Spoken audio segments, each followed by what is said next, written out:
സ്തുതിയായിരിക്കട്ടെ. പ്രിയ സഹോദരങ്ങളെ, ന്യായാധിപന്മാരുടെ പുസ്തകം 19-ാം അധ്യായം.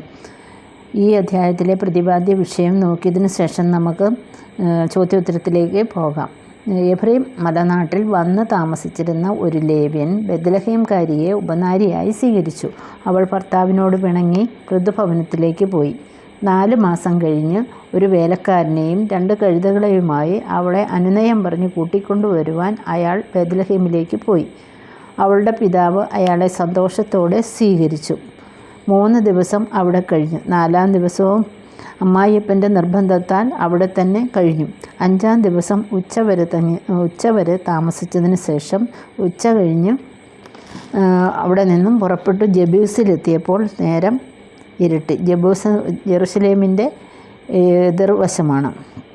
ഇസ്രായേൽക്കാരുടെ നഗരമല്ലാത്തതിനാൽ അവർ അവിടെ തങ്ങിയില്ല. അവർ ഗിബിയയിൽ എത്തി. സൂര്യൻ അസ്തമിച്ചു. അവർ തുറസായ സ്ഥലത്ത് ഇരുന്നു. അവർക്ക് രാത്രി കഴിക്കാൻ ആരും അവരെ വിളിച്ചില്ല. എഫ്രൈം മലനാട്ടിൽക്കാരനും ഗിബിയയിൽ വന്ന് താമസിക്കുന്നതുമായ ഒരു വൃദ്ധൻ വയലിൽ നിന്നും വേല കഴിഞ്ഞു വന്നപ്പോൾ പൊതുസ്ഥലത്തിരിക്കുന്ന വഴിയാത്രക്കാരെ കണ്ടു.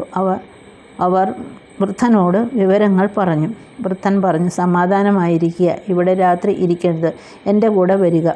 വൃദ്ധൻ അവരെ വീട്ടിലേക്ക് കൊണ്ടുപോയി. അവർ ഭക്ഷണം കഴിച്ച് സന്തുഷ്ടരായിരിക്കുമ്പോൾ നഗരത്തിലെ കുറേ ആവാസന്മാർ വൃദ്ധനെ വീട് വളഞ്ഞു. അവർ പറഞ്ഞു, നിൻ്റെ വീട്ടിൽ വന്നിരിക്കുന്ന മനുഷ്യനെ ഞങ്ങൾക്ക് വിട്ടുതരിക, ഞങ്ങൾ അവനുമായി രമിക്കട്ടെ എന്ന് പറഞ്ഞു. വൃദ്ധൻ പറഞ്ഞു, നിങ്ങൾ ഈ മ്ലേച്ഛ പ്രവൃത്തികൾ ചെയ്യരുത്. എനിക്ക് കന്യകയായ മകളും അയാളുടെ ഉപനാരിയുമുണ്ട്. നിങ്ങൾ അവരെ സ്വീകരിക്കുക. ലേവ്യൻ തൻ്റെ ഉപനാരിയെ അവർക്ക് വിട്ടുകൊടുത്തു. നേരം പുലർന്നപ്പോൾ അവൾ വാതിൽക്കൽ കിടക്കുന്നത് അയാൾ കണ്ടു. അയാൾ അവളെ എടുത്തു കഴുതപ്പുറത്ത് വെച്ച് വീട്ടിൽ എത്തി. ഉപനാരിയുടെ ശരീരഭാഗങ്ങൾ 12 കഷ്ണങ്ങളാക്കി ഇസ്രായേലിൻ്റെ 12 ഗോത്രങ്ങളിലേക്കും കൊടുത്തുവിട്ടു. അത് കണ്ടവർ പറഞ്ഞു, ഇസ്രായേൽ ഈജിപ്തിൽ നിന്നും വന്നതിന് ശേഷം ഇങ്ങനെ ഒരു സംഭവം ഉണ്ടായിട്ടില്ല. അതിനാൽ വിവരം അന്വേഷിച്ച് തീരുമാനം എടുക്കുവിൻ. ഇനി അതാണ് ഈ അധ്യായത്തിലെ വിഷയം. ഇനി നമുക്ക് ചോദ്യോത്തരം നോക്കാം. ചോദ്യം 1. ന്യായാധിപന്മാർ 19-ാം അധ്യായത്തിൽ ശീർഷകം എന്ത്? ഗിബിയക്കാരുടെ മ്ലേച്ഛത. 2. യൂദായിലെ ബേത്ലഹേംകാരിയെ ഉപനാരിയായി സ്വീകരിച്ചത് ആര്? എഫ്രൈം മലനാട്ടിൽ വന്നു താമസിച്ചിരുന്ന ഒരു ലേവ്യൻ. 3. ഭർത്താവിനോട് പിണങ്ങി അവൾ വൃദ്ധഭവനത്തിൽ എത്ര നാൾ താമസിച്ചു? 4 മാസം. അനുനയം പറഞ്ഞ് അവളെ തിരികെ കൊണ്ടുവരാൻ അയാൾ ആരെ കൂട്ടിയാണ് പോയത്? ഒരു വേലക്കാരനെ. എത്ര കഴുതകളെ കൊണ്ടുപോയി? 2.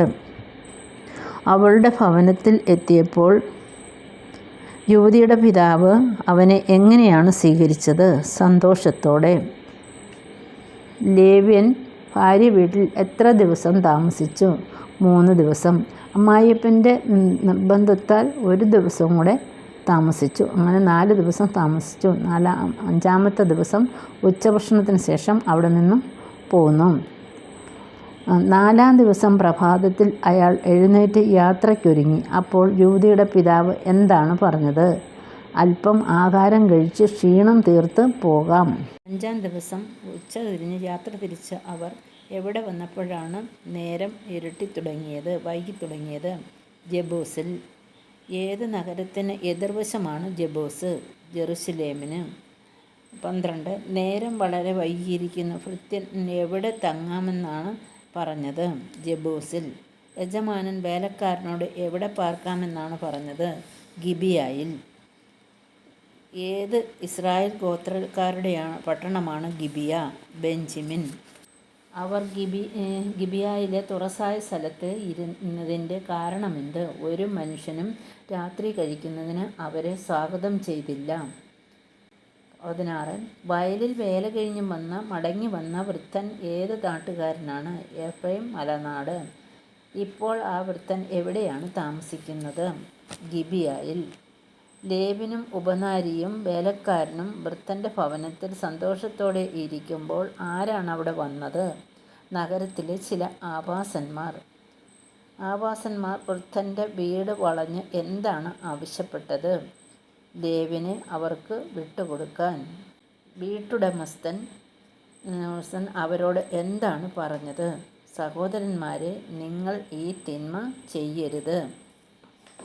21. ഈ മനുഷ്യൻ എൻ്റെ അതിഥിയാണല്ലോ, ഈ മ്ലേച്ഛപ്രവൃത്തികൾ നിങ്ങൾ ചെയ്യരുത്. ആരോടാണ് ഇങ്ങനെ പറഞ്ഞത്?